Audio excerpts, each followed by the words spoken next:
everyone. Welcome to another edition of Worlds Tonight. I'm Sjokz supporter, and joining me to recap Day 3 of the 2016 Worlds Group Stage are James Stress O'Leary and David Phreak Turley. Good evening, gentlemen. It was crazy today, again. It was absolutely crazy today. Almost all the games that got played today could have gone to either of the teams. Very, very few stomps. Super close games. So much action. Let's go right into it because there were some crazy, crazy games. Yeah, definitely. We saw groups A, B, and D in action today, and the World's Wild Ride continued. Another handful of upsets, a broken record, and a 70-minute game. Oh my, there we see all of them, and there's a couple of them we're going to dive deeper into. SKT, they picked up another decisive win, and C9 also got on the board, but it was close. That was that crazy 70-minute game. The turnaround right when it looked to be a little tense. We'll get to that, I'm sure, a little bit later on in the show. Yeah, definitely. Well, it all started with Game 1 when the LCL's Albus Nox Luna took down North America's CLG to start the day. CLG should have been heavily favored, but then it happened. But the story is the gap is closing among the middle to bottom tier teams here at Worlds. Forget the word wild card. The LCL have a strong team here in Albus Nox Luna. This was a very close game. There were strategic moves back and forth that Albus Nox outplayed. I think it was very important also to look at ANX pulling off a fairly difficult composition. The poke you would expect to see out of, fairly strategic teams, pulling it off really well against CLG. Yeah, fantastic win for them, ANX, and the surprise didn't stop there. G2 and the Rocks Tigers got back on the Rift for the first time since day 1, and G2 put up a good fight, a great fight, I should say. Oh, it looked so great for Europe and G2 early on in this game. Great, engages you sort of expect there, but it just wasn't quite enough. Rocks Tigers, if any team can hold on from that, it certainly is. Man, this play from Smeb. Exactly. The clip ago was a Baron steal that was game-saving. If G2 secures the Baron, Peanut said in an interview, they would have lost the game, Rocks would have, and then this pursuing team fight afterwards. A comeback win for Rocks Tigers. Heartbreaking. I don't know what's worse, losing, getting stomped, or losing and knowing that you almost had it. We'll see for G2 how it turns out, but we also saw the second longest game in Worlds history following that. The Flash Wolves and Cloud9, they went back-to-back 70-minute slugfest, and C9 eventually did it. Another incredibly close game. This one, though, was Flash Wolves doing so well for most of the game, and then Cloud9 finally getting some openings. Impact here getting the snipe on a Maple. There were enough squishies that C9 could assassinate them. And Impact had so much presence coming in from the side of all of these fights, just getting himself involved in. Eventually, the flanks came out from Meteos. You saw a couple. There was the first that really set this game up for C9 on this massive comeback, and you're going to see another out of nowhere, out of the Flash Wolves' own base here to end up taking the game for C9. Really good end of the performance for C9 when you look at today's games up against the Flash Wolves. Yeah, they absolutely needed that win, even though they were not extremely happy with it, but a win is a win, and they needed it. And then that last game of the day to close it all out, Samsung Galaxy, they handed the LPL's Royal Never Give Up their first loss of the tournament. RNG were looking so strong. Samsung, they sub in Core JJ, and along with the rest of the team, is able to take down the leaders in Group D. You can see the Skarner composition with the Rise as well. So much there to be able to take out RNG, and it wasn't quite the same performance as yesterday from the Chinese team. And I gotta say, though, you've got to hand it to Ambition here, the jungler who waited so long to get to Worlds, played amazing on the Skarner, player of the game for sure. Yeah, with that Trinity Force Skarner bringing it home, taking a look at the standings after 3 days of competition. 2 undefeated teams left on the board, the Rocks Tigers in Group A, and then SK Telecom on top of Group B. My pickings are not going to come through. Cloud9 will probably not top that group, but we'll see what happens. And then Group C is tied, and they get back on the Rift tomorrow. Right, so many ties for spots to get out of the group stage. It's really anyone's to still pull in. There's several rematches still to go. Yeah, definitely. Group D is on its head. Group B is looking quite decisive, but we'll see what happens tomorrow. We'll complete the first round robin of the group stage, starting with AHQ versus INTZ, and then China's #1 EDG will face off against Europe H2K. And G2 will look for their first win as they take on Albus Nox Luna, and then it is North America CLG versus the Rocks Tigers. Rather, a very interesting day of games to close everything out before heading into the next week. Gotta agree, there are a lot of really important matches. We know the fact these upsets can still happen. It's a lot of very close teams. Yeah, we'll see what happens. Now we're going to take a closer look at today's games, including TSM's comeback win versus Splyce. So if you are watching in client, be sure to check out youtube.com/LOL Esports for the full-length version of Worlds Tonight. Fantastic. We saw Group A for the second time today, and the teams may be a lot closer than we thought on day 1. CLG, they have a little bit of a curse and a little bit of a history when it comes to taking on underdog teams, and it proved again today. Yeah, I was going to say maybe rub a little salt into the wounds here on this one. CLG just keeps happening. This is 3 international tournaments in a row that Counter Logic Gaming have lost to a team that qualified through a wild card qualifier. I referenced earlier that the gap is closing. That's really the thought, is that you can no longer make fun of these Pool 3 teams. They are about as good as these other teams qualifying through. Yes, we know the Koreans are very dominant and Rox Tigers still look pretty amazing, but these matches are ones you can no longer overlook.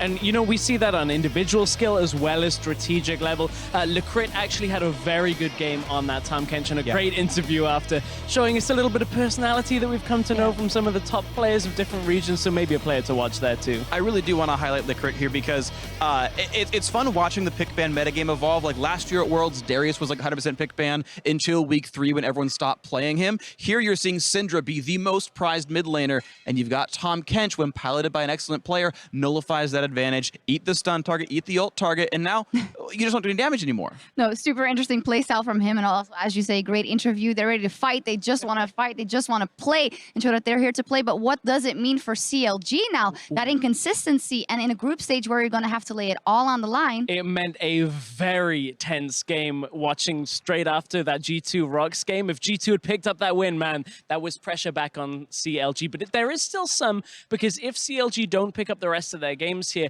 against G2, against Albus Nox, then it's that tense situation where you could be in a tiebreaker for that second spot out of the group.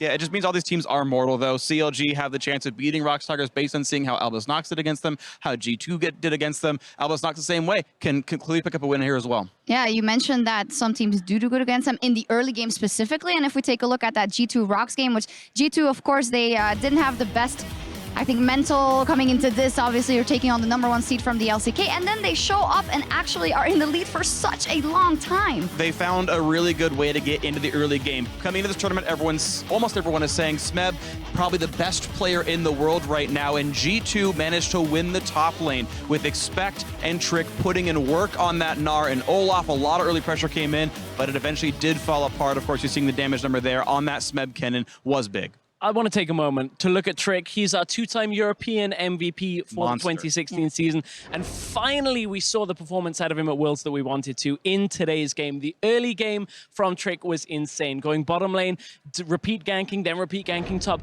Brilliant performance on Olaf from him. Unfortunately, wasn't quite as monster performance as some of the Rox Tigers had, as the follow-up plays in that game were just insane. Yeah, Smeb ultimate here on Cannon to save, well, not save the game, they were doing pretty well until then, but they turn around and they just go and decimate G2. I mean, the goal for G2 is to get a hardcore dive, the Jin ulti, run the Olaf in on top, give him a Karma Shield, all this, but then he finds the re-engage. It's too much damage all at once. There's no exhaust to be had. That was already used on a different target, and this is the thing, you have to bring exhaust against this Kennen.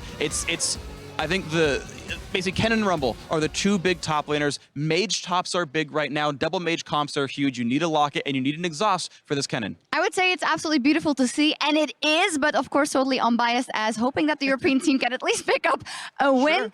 That was heartbreaking, but you gotta say, as G2, you have to be able to pull the trigger. You have to be able to control that Baron area so Peanut doesn't get in for the steal. But after all, I think that as G2, you can walk away from this day with a positive feeling.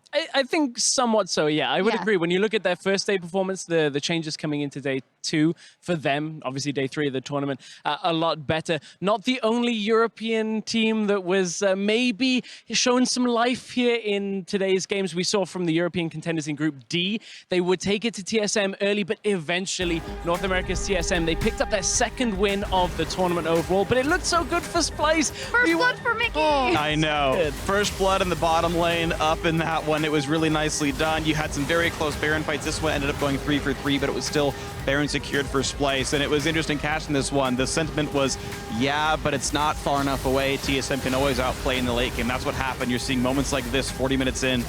Eventually, Splyce fell apart. They started getting picked off, and TSM ran away with it. Yeah, they didn't close the deal, and we have to do our special shout-out for Sjokz there. He has had a great game on Cassiopeia, the first game they played, and then here on Malzahar, absolutely terrifying. Actually, caught a glimpse of him after the match, and he looked very distraught. They knew they should have had it in the bag. Yeah, they knew it, and you know, we discussed a lot about Splyce's late-game shot calling, and you know, it just didn't seem on point, but we heard from Doublelift after the game. He played the Jin himself, had a decent performance, and on the other side, he was talking about how Bjerg's in the mid laner. Still feeling a little under the weather, perhaps a lack of a shot calling voice for TSM, but it didn't particularly show in the late game at all. Yeah.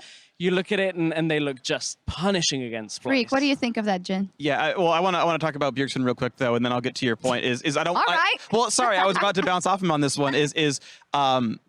I don't want to understate it. Like, it is a pretty big deal. Like, Bjergsen is having a hard time actually speaking right now. You had an interview with him a couple days ago in their first game. It was already rough. It's gotten worse for him, and this is actually a pretty significant deal. Thankfully for TSM, they get a full week until they play again. You have to hope for the NA fans that he does recover and it's back in, but we were seeing that first 30 minutes look very rough, and I attribute a lot of that to the fact that Bjergsen probably wasn't talking almost at all. Yes, it did get better later on. Yes, Doublelift finally found what he was supposed to do on this Jhin, to your point.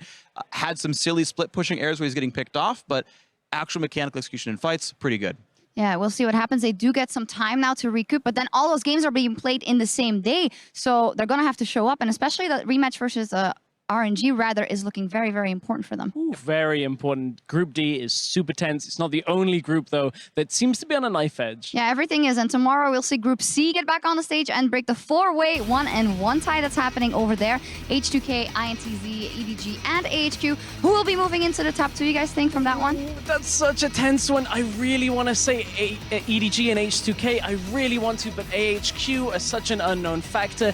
A little bit of a shaky game at times and wanting to play for the late game, but INTZ as well, we cannot overlook them. Handing EDG that loss on day one may very well be the tournament deciding win for this group. I honestly do think, though, contrary to your point, AHQ and EDG are clear favorites here. Yes, INTZ had that upset win over Edward Gaming, but that was Mouse playing very stupidly. Like, honestly, very obvious mistakes coming out of him. And then you saw INTZ the next day, and you weren't seeing any of that. Yang and Revolta weren't nearly as big of a deal here. And I don't see EDG making those kind of catastrophic mistakes out of their top lane again this tournament. I think EDG end this group 5-1, and I think AHQ show they are a better team than H2K. I think AHQ win their match against INTZ pretty convincingly, and I think they win the rematch over H2K the next time around and just take second place pretty easily. Yeah, because we were talking a lot about, obviously, EU that hasn't got a lot of wins on the board and any a bit inconsistent, but the LMS has also not had a great round robin so far. They've been characteristically playing their slower style that we've seen out of the LMS teams, and for some teams, AHQ, they've been able to pick up one win from it, turning around that game against H2K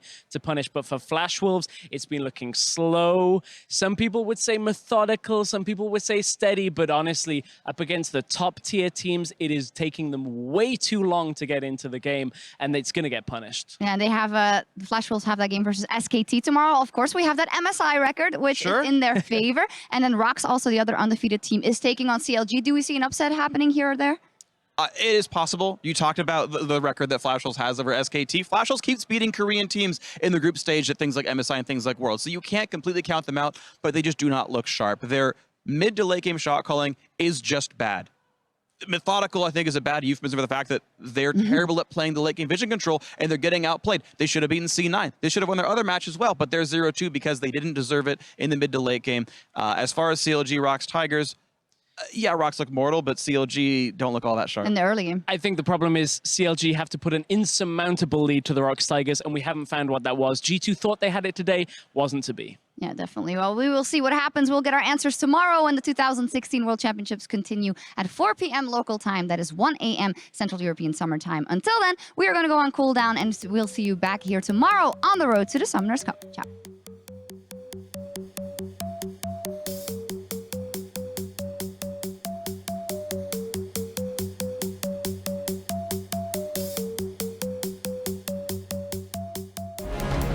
Expect gets caught down. He's got it.